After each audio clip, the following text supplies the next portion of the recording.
Ada tradisi di Mesir menghanyutkan anak gadis ke sungai Nil. Kalau anak gadis tidak dihanyutkan, air sungai Nil tidak naik dan gandum tidak akan tumbuh dan masyarakat Mesir akan mati. Ada tidak budaya di Indonesia menghanyutkan anak gadis ke sungai Nil? Tidak ada. Di tempat kita menghanyutkan kepala kerbau, kepala kambing, karena jin di tempat kita itu seleranya rendah. Kepala kambing. Kalau Mesir kambing nggak laku, kambing. Kami maunya anak gadis, kata dia. Keren jin-jin Mesir itu. Maka gubernur Mesir waktu itu namanya Amr bin As. Siapa namanya? Amr bin As. Nama khalifah yang ada di Madinah Umar bin Khattab. Harus jelas. Nama gubernurnya Amr, nama khalifahnya Umar. Jangan nanti pas pulang cerita terbalik. Nama gubernurnya Umar, nama khalifahnya Amr. Amr bin As kirim surat. Wahai Tuan Khalifah, ini ada budaya di Mesir menghanyutkan anak gadis. Aku mau melarang mereka, mereka nggak mau. Karena kalau tidak dihanyutkan, sungai Nil tidak akan naik. Dan kalau sungai Nil tidak naik, gandum akan tidak tumbuh. Kalau tidak tumbuh, orang Mesir akan mati. Unjuk rasa besar-besaran. Apa unjuk rasanya? Beras mahal, beras mahal. Akhirnya Umar bin Khattab menulis secari kertas kecil. Kertas itu dilipat halus, dimasukkan ke dalam amplop. Amplopnya dimasukkan ke dalam amplop besar, bawa pulang menuju Amr bin As. Amr bin As membaca surat. Wahai Amr bin As, hanyutkan amplop kecil ini ke sungai Nil. Amr bin As penasaran, isinya apa?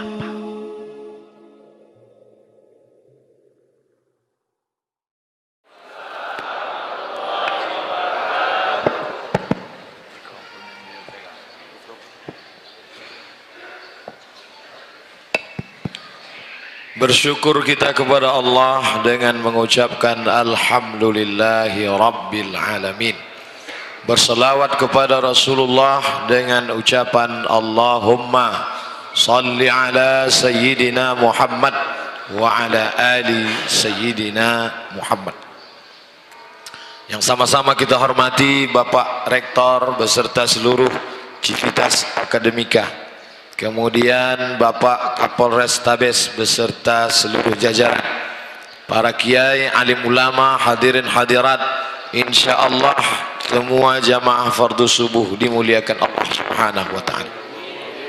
Man shallat subha fi jama'atin, siapa yang salat subuh berjamaah, faka'annama shallal laila kullah, dapat pahala seperti salat sepanjang malam.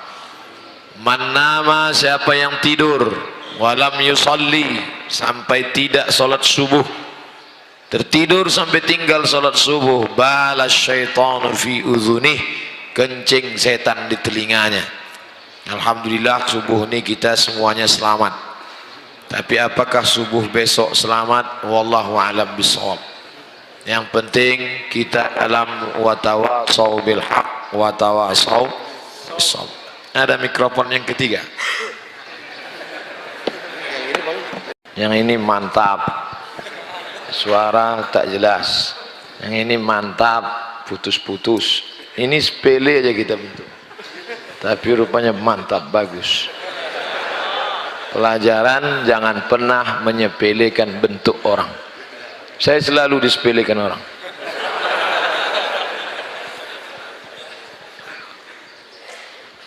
Innahum fityatun amanu bi rabbihim wa zidnahum huda.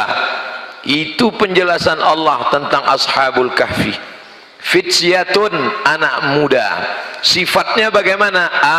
Amanu bi rabbihim, percaya kepada Allah Subhanahu wa taala. Masa muda salah satu dari rangkaian perjalanan kehidupan.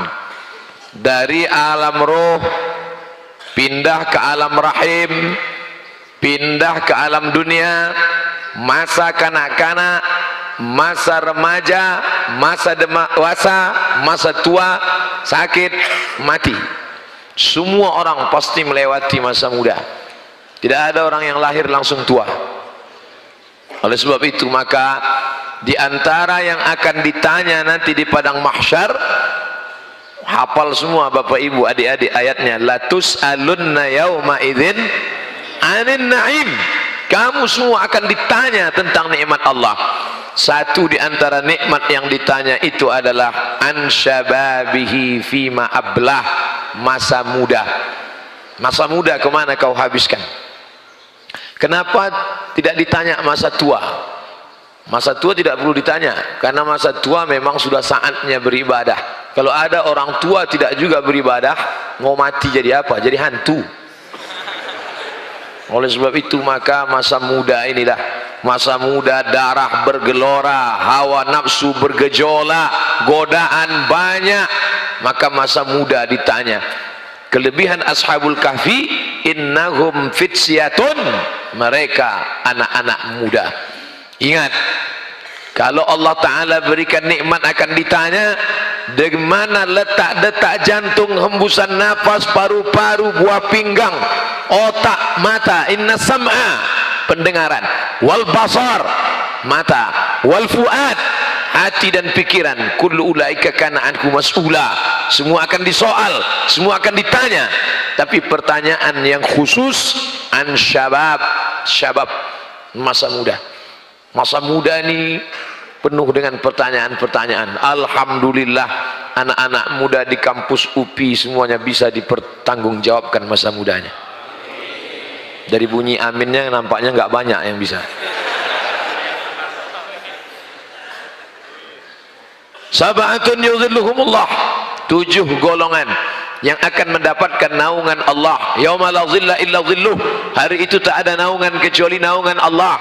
Siapa yang akan mendapatkan naungan itu? Syabun, anak muda, nasya'a fi ibadatillah, anak muda yang tumbuh dalam ibadah kepada Allah Subhanahu wa ta'ala. Sekarang alhamdulillah saya melihat kebangkitan dari anak-anak muda. Di mana-mana masjid saya ceramah, yang hadir itu anak-anak muda. Siapa yang tidak percaya, hadirkan lembaga survei Indonesia subuh ini, hitung berapa. Yakin dan percaya, saya berani taruhan bahwa yang hadir subuh ini pasti lebih banyak anak muda. Pukul rata saja wajahnya anak muda. Takbir nanti udah ada yang agak-agak ngantuk baru. Nah, sekarang masih segar lagi. Saya menyampaikan materi 60 menit. Yang saya sampaikan terukur, waktunya terukur, tak pernah lebih dari 60 menit.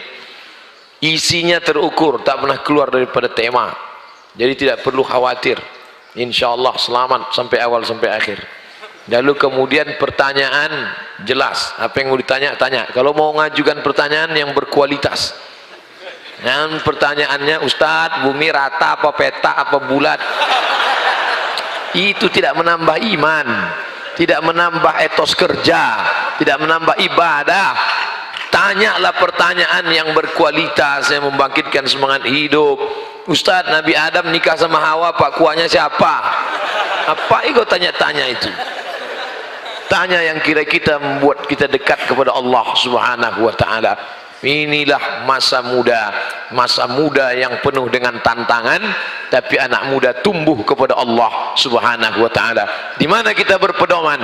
Man qara'a surat Al-Kahfi, siapa yang membaca surat Al-Kahfi yaumal jumu'ah, hari Jumat, pagi Jumat, petang Jumat, siang Jumat, hari Jumat, malam Jumat, adha'a lahu min nur, Allah berikan dia cahaya, nur, ma bainal jumu'ataini, dari Jumat ini ke Jumat berikutnya, dari Jumat berikutnya ke Jumat setelahnya, dari Jumat setelahnya ke Jumat depan, kita diberikan the likeness, pencerahan dari Allah Subhanahu wa ta'ala, nur.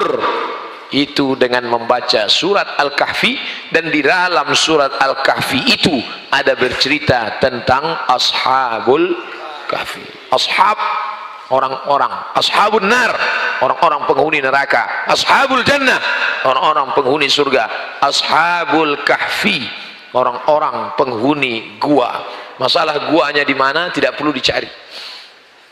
Saya khawatir anak-anak muda nyari gua, begitu sampai di dalam tidur juga. Kalau untuk tidur nggak usah nyari gua, di masjid bisa. Ashabul kahfi fityatun, sifatnya amanu, beriman. Yang dia imani siapa? La ilaha illallah. Jadi sifat anak-anak muda Ashabul Kahfi itu yang dikedepankan imannya, bukan fisiknya. Itulah anak muda yang ganteng-ganteng, tak ada. Itulah anak muda yang tubuhnya perkasa, tak ada. Itulah anak muda yang bajunya hebat, mahal, tak ada. Tapi yang dikedepankan adalah bukan physically, tapi non fisik, metafisik yang ada di balik tubuh itu. Banyak kita lihat gagah, perkasa, tegap, ganteng, tapi homo. Itu apa? Wah, melam, bukan main. Kita mesti wow, amazing. Begitu ditanya, mas, kampus UPI di mana? Sana. Kita minta nanti kepada Pak Kapolres Tabes buatkan program namanya Be a Man. Latih dia karate, judo, aikido, tinju. Tak juga mempan, panggilkan sumo dari Jepang, himpit agak 2-3 kali. Mudah-mudahan sehat walafiat. Apa sifat ciri anak muda tadi? Amanu, beriman. Iman yang membuat kita menjadi kuat. Kalau engkau anak yatim, kalau engkau fakir miskin, bapakmu susah, engkau bangkitkan imanmu. Jangan berharap kepada yang ada, jangan putus harap pada yang tidak ada. Bisa difahami? Memang orang kalau belum sarapan payah nangkap. Jangan berharap pada yang ada, jangan putus harap pada yang tidak ada. Kalau bapakmu kaya, rumahnya besar, mobilnya banyak, jangan berharap pada yang ada, karena besok pagi boleh jadi dia ditangkap KPK. Tapi jangan putus harap pada yang tidak ada. Kalau bapakmu susah, melarat, anak yatim, bahkan mungkin bapakmu tidak ada sama sekali, jangan putus harap pada yang tidak ada, karena ada dia yang maha ada. La ilaha illallah. Itu yang membuat engkau yakin dan percaya. Jadi kalian anak-anak muda, kalau nanti didudukkan di depan jenderal, di depan kiai, di depan tokoh masyarakat, yang kalian bangkitkan semangat itu. Karena kalau kalian lihat diri kalian, kalian akan down, jatuh. Berikut ini kata sambutan dari Presiden BEM. Bapak-bapak, ibu-ibu, dia down. Bangkitkan semangatmu. Engkau wahai penguasa, engkau wahai orang kaya, detak jantung sama dengan jantungku, matamu sama, semua pemberian Allah. Tapi jangan diomongkan, dalam hati aja. Yang nanti begitu kata sambutan, bapak, apa ini, gila kan? Jadi bangkitkan. Innallaha la yanzuru ila ajsamikum. Allah tidak menengok bentuk tubuh kamu, Allah tidak melihat badan kamu, Allah tidak melihat rupa wajah kamu. Yang dilihat Allah adalah hati kamu. Di dalam tubuhmu ada segumpal. Idza salahat salahal jasadu kulluh. Kalau yang segumpal itu baik, maka yang lain ikut menjadi baik. Wa idza fasadat, kalau dia rusak, yang lain ikut menjadi rusak. Itulah yang dipandang Allah. Letak iman, letak marah, letak cinta, letak suka, letak duka. Kalau nampak laki-laki sedang termenung, sedih, gimana letak sedihnya? Apakah di mata? Apakah di telinga? Tidak, sedih itu ada di dalam. Itu yang mesti kau bangkitkan. Itu yang tidak bisa dibangkitkan oleh motivator. Diundang motivator, dibuat di acara di ballroom convention hall, dimatikan lampu, dihidupkan audio visual. Semangat, semangat, semangat. Begitu keluar, letoy loyo lesu. Itu yang tidak bisa dibangkitkan. Narkoba, artis-artis down, tidak bisa menatap dunia. Tapi begitu dia pakai, langsung ke depan. Are you ready to rock? Selesai karo narkobanya, down. Kurang dosis, tambah lagi, tambah sakau, mati. Apa yang membuat engkau semangat? Iman. Iman itu yang membuat Bung Tomo lantang berteriak, Allahu Akbar. Iman itu yang membuat Yusuf Makassar dicampakkan dari Sulawesi Selatan, bukan tanggung-tanggung, nun jauh di sana, di kampungnya Nelson Mandela di Cape Town, Afrika Selatan, dibuang oleh Belanda, tidak berduka, malah dibangunnya masjid besar di sana. yang dibantu oleh Presiden Republik Indonesia tegak berdiri di Afrika Selatan. Apa maknanya? Iman tidak membuat engkau berduka, pujian tidak membuat melambung, hinaan tidak membuat murung. Kalau pujian membuat engkau cerah, tiba-tiba hinaan membuat engkau down, berarti engkau belum beriman. Tidak ada beda di dalam pandangan matamu between lovers and haters. Ini baru update status sekali langsung cari berapa like-nya, yang gini berapa, yang gini berapa. Tidak usah pedulikan itu, karena engkau beramal bismillahi tawakkaltu ala Allah la haula wala quwata illa billah. Ciri sifat pemuda Ashabul Kahfi pertama, fitsyatun.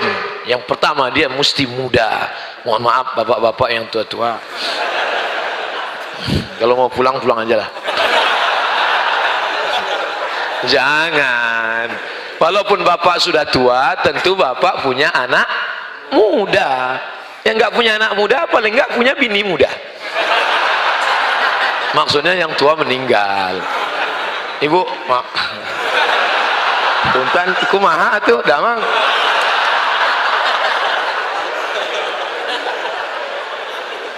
Sebetulnya yang muda itu bukan fisiknya. Yang muda itu adalah semangatnya. Sumpah Pemuda, coba teliti siapa yang hadir Sumpah Pemuda itu. Apakah yang hadir anak muda semua? Tidak. Yang hadir itu orang-orang tua tapi jiwanya muda. Kadang-kadang kita melihat ada anak muda tapi isi di dalam panti jompo, bawaannya mau mati, letoy, duduk di kantin lontong sayur sampai dingin. Pas ditanya, dek, kok nggak dimakan? Lagi galau, Bu. La ilaha illallah Muhammad Rasulullah. Saya aja yang sudah tua begini, duduk saya di kantin, kenapa kamu galau? Dia nggak balas SMS, WA nggak dibalas, telepon nggak diangkat, SMS didiamin aja. Akhirnya saya susah. Saya aja yang sudah tua, tidak ganteng, kurus, hitam, duduk 5 menit di kantin, bolak-balik anak-anak gadis itu lewat aja. Ciri yang pertama, jiwanya muda. Yang kedua, di dalam dirinya ada iman. Iman itu yang membuat engkau tidak percaya astrologi. Ini anak muda masih percaya astrologi. Mohon maaf ya yang kita nggak jadi nikah. Kenapa? Ternyata setelah saya teliti, bintang kamu Pisces ikan, sedangkan aku Taurus kambing. Nampaknya kambing kalau dekat-dekat ikan masuk angin. La ilaha illallah. Engkau masih percaya dengan ikan. Engkau bisnismen, entrepreneur. Datang lawan bisnismu ngajak, gimana bro, deal pagi ini? Bentar ya, buka laptop dulu, langsung www.ramalan.com. Di mana letak imanmu? Di mana letak tauhidmu? Tauhidmu berkata la ilaha. Tidak ada pohon rindang, tidak ada bukit yang tinggi, tidak ada danau yang ada penunggunya, tidak ada berkawan dengan setan. Ini anak muda masih berkawan dengan setan. Pakai kris kecil ini, letakkan di dalam dompet, nanti kau punya percaya diri. Kalau mau menghadap jenderal-jenderal, mau menghadap pejabat-pejabat, mau menghadap orang-orang besar, masukkan di dalam dompet. Rupanya salah pasang, pas duduk patah, tertusuk pantat. Baru tahu tidak ada itu semua, itu benda saja. Ngapa orang membesarkan benda? Bila anda lahir bulan Mei, batu yang cocok untuk anda pakailah batu rubi berwarna merah, maka aura merah anda akan bangkit, wajah anda akan merah, biji mata anda akan merah. Kalau cuman biji mata merah, ikan busuk pun merah. Tidak usah lagi percaya dengan itu semua. Islam datang menafikan Lata, Uzza, Manat, Hubal, Jibti, Tagut, Naham. Semuanya tidak ada apa-apanya. Yang ada kuasa hanya Allah Subhanahu wa ta'ala. Tapi nanti jangan gara-gara ini pulang dari sini, besok kuliah nggak mandi pagi. Ditanya sama dosennya, kamu nggak mandi? Allah tidak memandang fisik kita. Yang dipandang Allah hanya hati kita. Ini namanya meletakkan dalil tidak pada tempatnya. Makanya ketika kita melihat wajah kita di cermin, apa yang kita katakan? Allahumma kama hasanta khalqi fahassin khuluqi. Ya Allah, sebagaimana sudah kau perbaiki bentuk fisik wajah tubuhku, maka perbaikilah akhlak budi pekerti hatiku. Alhamdulillah subuh ini dua-duanya sudah baik. Fisiknya sudah bersih, badannya sudah bersih, pakaiannya bersih. Anak muda semuanya bersih. Fityatun, anak muda. Fisik, anak muda itu fisik. Amanu, mental. Dua-duanya baik. Fisiknya bagus, mentalnya bagus. Pak Ustadz, kami ini anak muda, tapi rasa-rasanya berat Pak Ustadz. Kenapa berat? Hawa nafsu Pak Ustadz. Ya, anak muda ya ada hawa nafsu. Kakek-kakek 70 tahun aja ada hawa nafsu. Ada hawa nafsu. Jadi gimana mengendalikan hawa nafsu ini Pak Ustadz? Alimu auladakum as-sibahah, berenang. Warrimaya, memanah. Warukubul khail, menunggang kuda. Alhamdulillah ketika saya datang ke Bandung, diajak oleh Pak Agim menunggang kuda. Itulah yang paling mengerikan. Sengaja dicarikan AA kuda yang udah pensiun, udah nunggu sakratul maut. Karena kalau kuda yang masih muda dia melompat, dalam hati saya, ya Allah jangan sampai kuda ini melompat. Kalau sampai dia melompat jatuh, sakitnya nggak seberapa, malunya. Apalagi streaming seluruh Indonesia nonton. Makanya begitu turun, alhamdulillah selamat. Saya tanya, berapa kuda yang paling murah? 70 juta. Makanya yang belum bisa naik odong-odong aja dulu. Udah mahal Pak Ustadz, berkuda ini mahal. Oke, memanah murah. Saya di rumah alhamdulillah ada busur 2, mereknya Casio, dikasih orang. Casio. Kemarin waktu saya ke Papua, mohon maaf, ada teman yang SMS, tolong titip 3. Yang pertama apa tuh? Supit. Yang kedua panah. Yang ketiga yang berat, koteka. Akhirnya yang saya beli cuma 2 aja, panah dengan sumpit. Adapun itu pas dia tanya, nggak beli, XL semua, saya bilang. Nggak ada ukuran kamu kan S, saya bilang. Nah, oleh sebab itu maka memanah ini anak-anak muda, memanah. Pak Ustadz, mana pun mahal juga busurnya. Jadi olahraga yang cocok untuk apa kami? Berenang. Sungai ada di Bandung kan? Nggak ada. Sungai, pergi sungai. Pagi naik ke atas jembatan, berenang ke bawah. Insya Allah berenang agak 2 jam. Puasa sunat, yang nafsunya bergejolak, awan nafsu, puasa sunat. Senin, Kemis. Apalagi anak-anak kampus, kalau sampai 8 hari nggak makan pagi, udah 800.000 bisa disimpan. Save. Insya Allah kalau kalian puasa sunat, nafsu ada, tenaga nggak ada. Nanti ketika kawan, bro, ada cewek cantik tuh, udah nggak kelihatan. Awalnya udah lemas aja udah. Itu yang pakai baju merah kayak semangka. Jam-jam segini kalau ngelihat baju hijau kayak melon aja semuanya. Artinya apa? Ini hawa nafsu. Fityatun, mereka anak muda, amanu, imannya kuat, wazidnahum huda, kami berikan mereka hidayah. Kami memberi mereka hidayah. Tapi ini jangan dibalik. Ini banyak anak muda yang balik. Bro, ente nggak sholat, Allah belum beli saya hidayah. Ente masih pacaran. Itulah sebenarnya saya sudah lama mohon pada Allah, tapi hidayah belum datang juga. Ini orang yang begini otaknya melintang.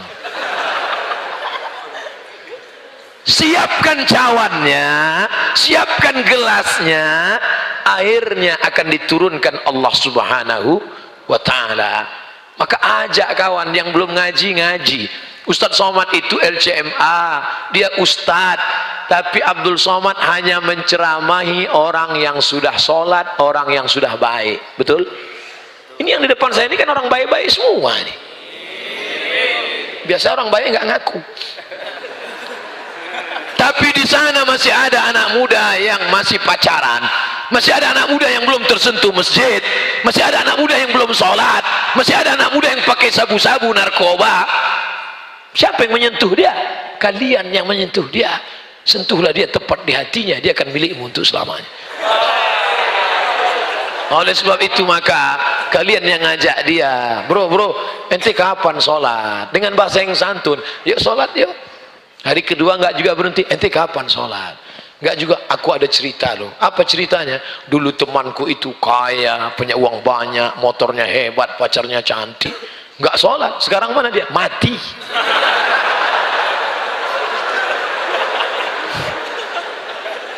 Sentuhlah dia. Satu orang dapat hidayah karena lidahmu, satu orang dapat hidayah karena mulutmu. Khairum min humurin na'am, lebih baik daripada kau memiliki seekor onta yang merah. Onta merah kendaraan termahal zaman Nabi. Kalau sekarang mungkin sedan Ferrari, harga 5 miliar, pintu cuma 2. Ternyata mobil ini makin dikit pintunya makin mahal. 2020 keluar mobil nggak pakai pintu sama sekali, melompat aja langsung ke atas. Itu bukan urusan kita, itu urusan desainer dari Jepang. Surat menyuratnya, urus segera ke kantor kepolisian. Kalau pakai sepeda motor, yakinkan bunyi klik baru jalan. Pesan dari Kapolda. Urus surat menyurat. Saya di kemana-mana surat tetap saya bawa. STNK, SIM A, SIM C tetap ada. Walaupun saya naik pesawat. Mana tahu sampai di satu daerah tiba-tiba supir drivernya sakit perut, yang lain nggak ada, kita yang bawa kan. Jadi jangan sampai kita ditangkap polisi. Walaupun saya sudah foto sama Pak Kapolres Tabes, fotonya saya simpan. Mana tahu satu saat prit, ini foto. Baik yang dimuliakan Allah Subhanahu Wa Taala. Fisik jaga, iman kuatkan.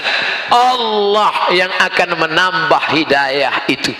Berada di tempat yang baik, bersama orang baik-baik, membicarakan yang baik, mengkaji yang baik, full. Ini subuh ini iman sedang fullnya ini, full di tempat yang paling baik, masjid, bersama orang baik, anak-anak muda yang beriman, membicarakan yang baik-baik tentang Ashabul Kahfi di waktu yang terbaik, sholat subuh, iman full. Berada di tempat yang tidak baik, dengan orang yang tidak baik, di tempat yang tidak baik, membicarakan yang tidak baik, iman dalam keadaan. Untung alatnya belum ada sekarang. Andai pemerintah Jepang, Korea menemukan alat detektor iman itu dan kita pakai ke teman kita, no signal. Bayangkan, maka iman yang tidak dapat diukur, iman tak dapat diwarisi. Iman tak dapat diwarisi dari seorang ayah yang beriman kalau tidak kembali pada Allah. Saya kan nggak mau ada nyanyi ini. Kalau mau udah lama album saya laku. Pelajaran yang pertama, fisiknya sehat, anak-anak muda. Pelajaran yang kedua, imannya kuat. Pelajaran yang ketiga, karena fisiknya dijaga keseimbangan, balance, maka hidayah datang kepada mereka. Pelajaran yang keempat, anak muda yang di dalam gua itu sendirian atau ramai-ramai? Ramai-ramai. Mereka beramai-ramai di dalam. Ramai. Apa maknanya? Membuat komunitas. Saya sampai sekarang di rumah masih ada jaketnya. Apa nama jaketnya? Motorcycle Community. Berikut ini pemasangan jaket. Tadi dari Pak Rektor pemberian plakat. Kalau sama anak-anak muda enggak. Berikut ini pemasangan jaket geng motor syariah kepada Ustadz Abdul Somad. Wah, saya pun pakai, tulisannya di belakang, born to ride to Jannah. Lahir untuk mengendara menuju surga. Saya pakai ke airport. Semua yang di airport ngelihat saya. Saya heran kenapa ngelihat saya. Ternyata jaket itu dipakai naik motor. Saya pakai naik pesawat. Pelajaran yang keempat dari Ashabul Kahfi, mereka punya komunitas. Nah, adik-adik yang ada di UPI sudah punya komunitas? Alhamdulillah. Saya jauh berjalan, banyak dilihat, lama hidup banyak dirasa, berbagai macam tempat tausiah ceramah, macam-macam model anak muda. Ustaz Somad, kenalkan diri, nama saya Fulan bin Fulan. Berasal dari mana? Dari komunitas Jombloan Sejati. Mantap. Saya Pak Ustaz, dari mana? Dari komunitas anak muda tanpa tato. Mantap. Kamu anak muda pernah bertatu dan kembali ke jalan yang benar. Mantap. Saya sedang makan mie Aceh, tiba-tiba datang anak muda, tegap, kekar, perkasa. Saya sudah agak-agak ngeri juga ngeliat dia. Tapi karena saya Ustadz, tidak saya tunjukkan ngeri saya. Pura-pura aja nggak ada kejadian. Ustadz Somad, ya, tidak ada yang berani melarang saya. Semua yang mau saya buat saya lakukan. Bapak saya, emak saya, paman saya, nggak ada yang berani negur saya. Sampai akhirnya suatu hari saya melihat ada yang mengirim video. Saya tonton dia, suaranya menggelegar. Apa kata dia? Man taraka sholata muta'ammidan. Siapa yang meninggalkan sholat secara sengaja, neraka jahanam tempatnya. Saya udah lama nggak sholat. Nampaknya dia sedang nyindir saya. Saya tanya, video siapa? Engkaulah orangnya, Ustaz. Dan hari ini Ustaz, saya sudah lama ingin jumpa dengan engkau Ustaz. Dipeluknya saya, dia tegap, hampir remuk tulang saya. Kalau orang, tunggu sebentar, habiskan dulu mie Aceh. Sekarang Ustadz, saya membuat komunitas anak-anak muda yang bertato, taubat di jalan Allah, dan kami menemukan alatnya. Anak-anak muda yang punya tato, kalau mengiring, ternyata ada laser untuk menghilangkan tato-tato itu. Di tempat kami harga diskon. Karena komunitas kami Pak Ustaz. Jadi orang-orang tua yang malu, bayangkan mau pergi ihram, pakai kain ihram kan mesti ditutup itu, mesti dibuka, tiba namanya, yang sebelah kiri ditutup, sebelah kanan dibuka. Ada gambar ular kobra, kan malu. Labbaik Allahumma labbaik, labbaik Allahumma labbaik, innal hamda wan ni'mata laka wal mulk la syarika lak.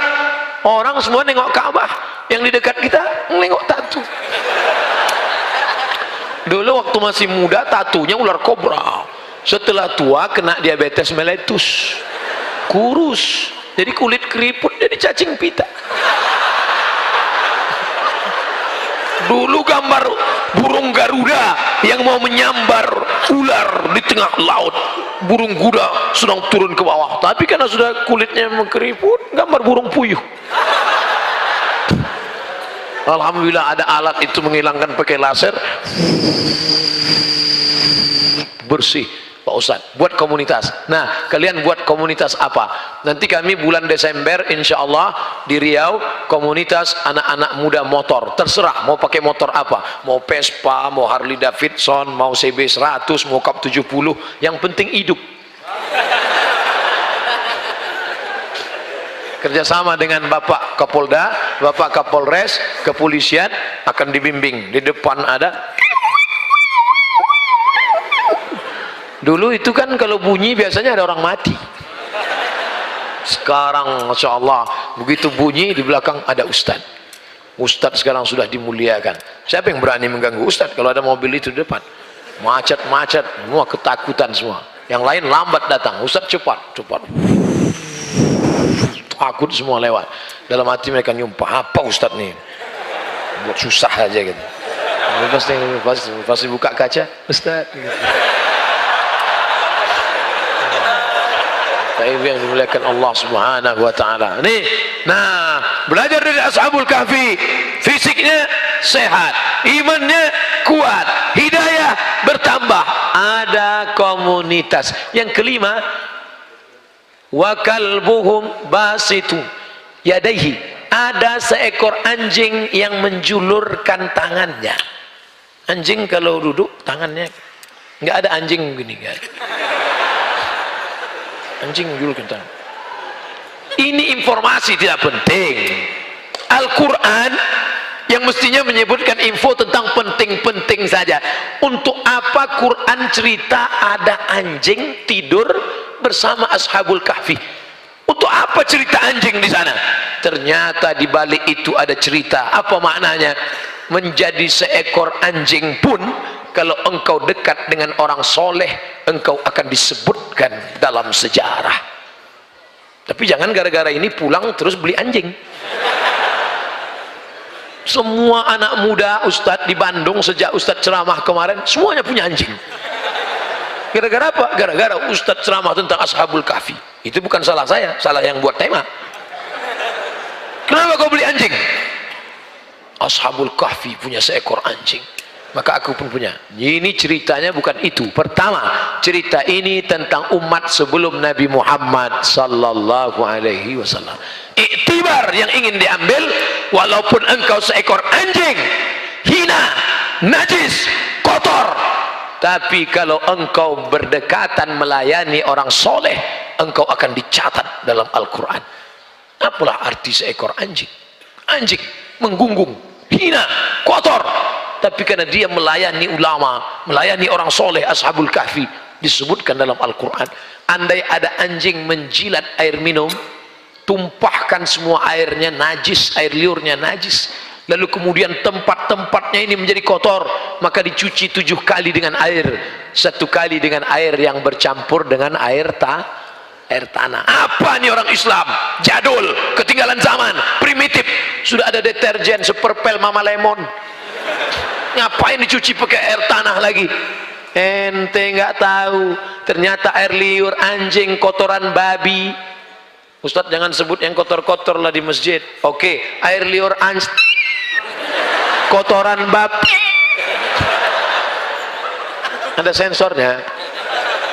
Itu ada kotoran, bakterinya tidak mati dengan deterjen, tidak mati dengan alat-alat zaman canggih sekarang, tapi ketika disiramkan air tanah, ternyata di dalam tanah ada bakteri, dan bakteri dari anjing dan babi dibunuh oleh bakteri dari tanah. Itu dalam teori kedokteran biasa, bakteri memakan bakteri. Itu yang diajarkan ke anak-anak kita. Jangan yang diajarkan jeruk makan jeruk. Bakteri dari tanah akan memakan bakteri dari anjing dan babi, maka dibersihkan sebanyak 7 kali air. Salah satu air yang 7 itu dicampur dengan air tanah. Kotor, najis, hina, rendah. Tapi kenapa disebutkan dalam surat Al-Kahfi? Karena dia bersama orang baik-baik. Abdul Somad subuh ini ingin memuliakan dirinya bersama anak-anak muda yang masih tulus, ikhlas, murni di kampus UPI. Mudah-mudahan Abdul Somad juga bisa masuk surga bersama mereka, insya Allah. Ketika nanti dipanggil, ternyata masuk surga itu tidak sendirian. Masuk surga tidak sendirian, masuk surga berjamaah. Wasiqal ladzina taqaw rabbahum ilal jannati zumara. Ketika mereka berkelompok, berjamaah, berkomunitas, digiring masuk surga, dipanggil oleh malaikat. Berikut ini kelompok yang ke-15, komunitas anak muda dari kampus UPI. Datang anak muda, ketua, sekretaris, bendahara, periksa semua. Ini anak muda masuk, anak muda masuk. Pas di barisan terakhir, loh kok ada yang tua satu? Siapa ini? Tengok KTP Abdul Somad. Ngapain masuk sini? Pernah bersama mereka ceramah sekali. Masuk. Ternyata kita masuk ke dalam komunitas orang baik-baik. Itulah gunanya menyatukan diri sama orang baik. Adapun setelah zaman Nabi Muhammad, maka anjing tidak boleh dipelihara. Siapa yang memelihara seekor anjing, maka malaikat tidak masuk ke rumahnya. Tapi malaikat yang tidak masuk itu malaikat rahmat, malaikat maut masuk. Siapa yang memelihara anjing, satu hari amalnya dikurangi sebesar Bukit Uhud. Bukit Uhud itu panjangnya 7 kilometer. Siapa di antara kalian yang memelihara anjing di rumah, satu hari amal kalian dikurangi sebesar Bukit Uhud. Satu hari Bukit Uhud, Bukit Uhud, Bukit Uhud. Sementara amal kalian satu hari sebesar bisul. Jadi amalnya tiap hari min. Maka yang punya anjing lepaskan. Pak Ustadz, bagaimana dengan kepolisian yang memelihara anjing herder? Itu untuk tugas menangkap narkoba. Binatang yang paling tajam hidungnya apa Pak Ustadz? Cacing.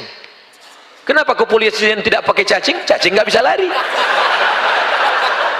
Gimana mau mengejar pecandu narkoba bawa koper cacing? Makanya pakai anjing. Tapi kalau yang paling tajam sebenarnya cacing.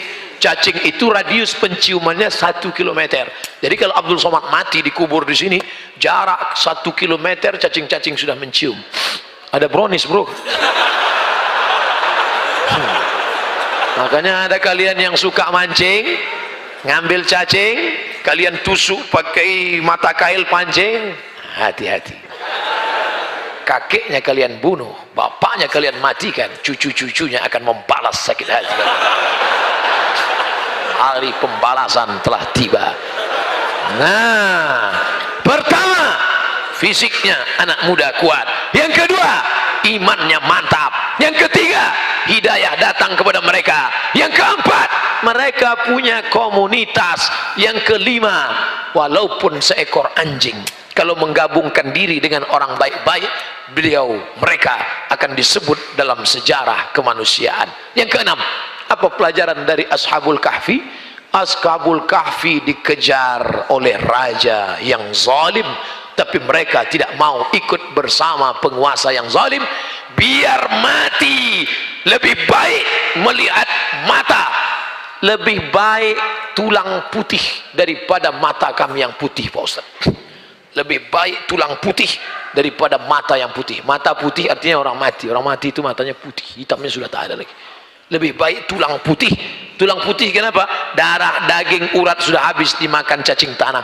Lebih baik berputih tulang daripada berputih mata. Itu dipakai untuk jihad, bukan anak muda yang mantannya dilarikan orang. Ini ada nih anak-anak muda pacaran, lalu kemudian nikah sama orang lebih kaya, akhirnya dia marah. Ketika marah, kenapa kamu melarikan dia? Lebih baik berputih tulang daripada berputih mata melihat mantan dilarikan orang. Bukan itu maknanya. Lebih baik berputih tulang, lebih baik kau mati dalam gua karena dikejar oleh penguasa yang zalim daripada harus ikut kezaliman. Berapa lama mereka di dalam gua? Salasami'atin wasdadu tis'a. Salasami'ah, salasa tiga, mi'atin ratus, salasami'atin 300, wasdadu tis'a 9, 300 lebih 9. Kenapa enggak 309 aja? Begitu indahnya bahasa Al-Quran. Al-Quran cerita tentang matematik. Kalau dihitung menurut hitungan Qamariyah, menurut hitungan Muharram, Safar, Rabiul Awal, Rabiul Akhir, Jumadil Awal, Jumadil Akhir, 309. Tapi kalau menurut hitungan Januari, Februari, Maret, April, 300.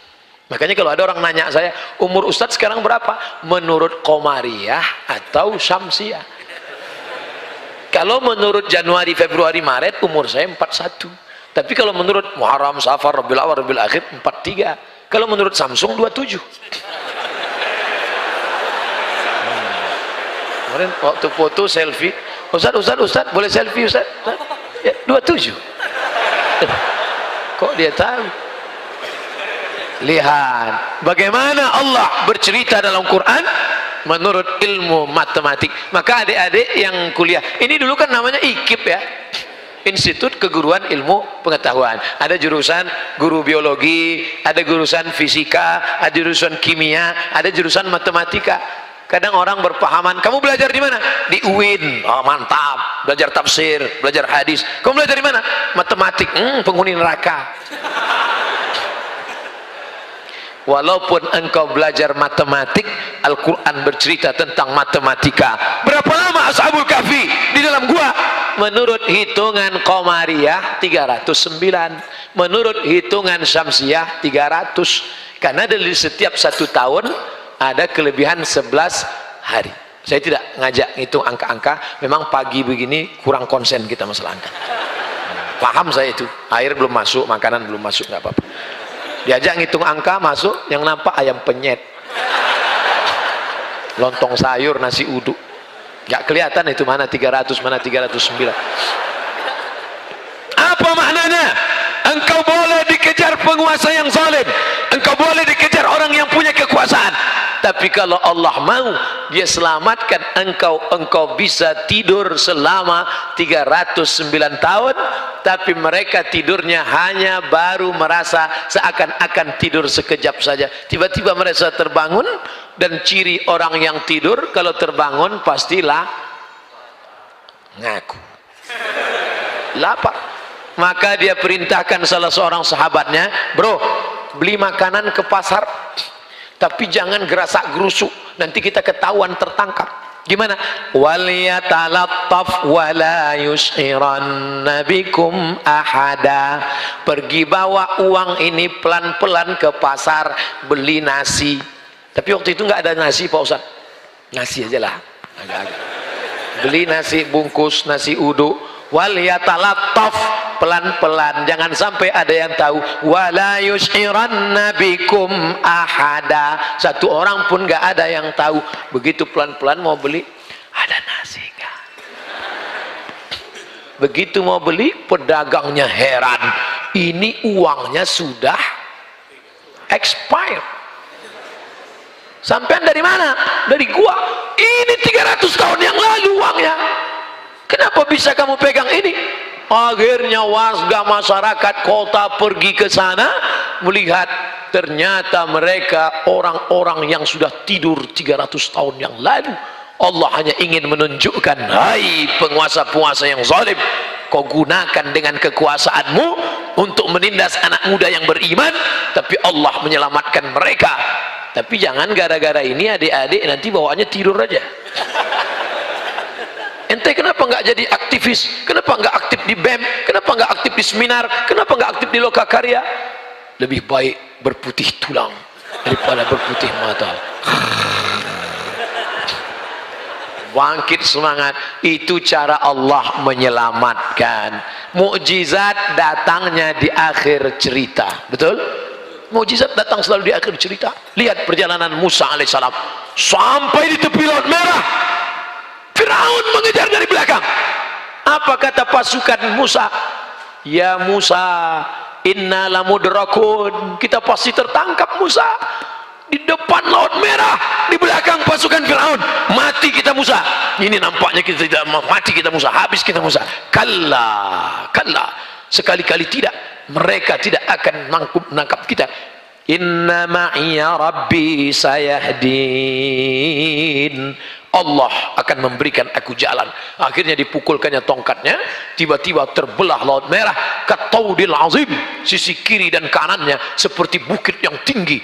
Jadi jangan bayangkan tiba-tiba datang jembatan, bukan, tapi laut itu, mereka jalan di bawah permukaan laut, tepian laut itu seperti, Ustadz pernah lewat di situ. Kata orang Mesir, ini kata orang Mesir, nanti kalau naik kapal laut ke Saudi Arabia waktu haji, di mana terasa ombaknya yang besar, terombang-ambing, disitulah tempat Musa memukulkan tongkatnya dan tenggelam Fir'aun di sana. Nanti Abdul Somad, kalau pas kau naik kapal laut menuju Saudi Arabia waktu mau haji tahun 2000, saya pergi haji bersama teman-teman saya, namanya Haji Gelandangan. Hotel nggak ada, makan nggak ada, pokoknya berangkat